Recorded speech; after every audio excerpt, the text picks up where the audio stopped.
Another question, what is the beginning? What is the beginning? Um, I realized thinking about this that Peanuts never really gives you the beginning.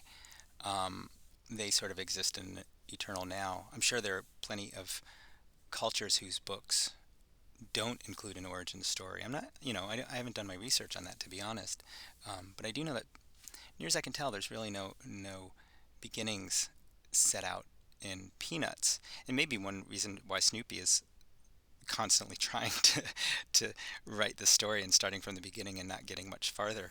I'm not sure if there's a correlation there, but of course, it was a dark and stormy night is the sort of classic beginning.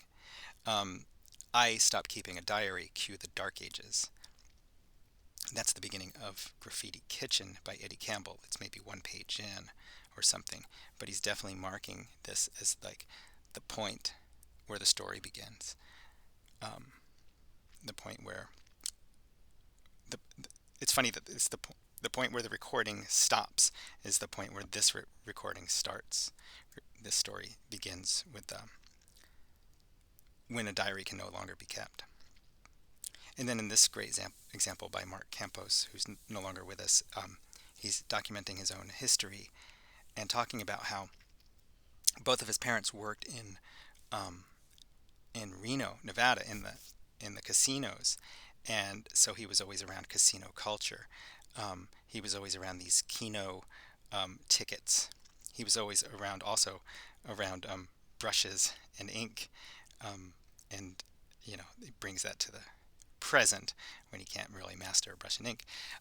But Casino Sun is a really, really, really lovely book about this interesting beginning, growing up around casinos, which um, all of our beginnings, I think, if we look in the right way, are interesting and unique in certain ways. How do we frame it? How do we tell our origin story? All of that is really interesting and when we contextualize it right, we can make it really, really stand out and be profound.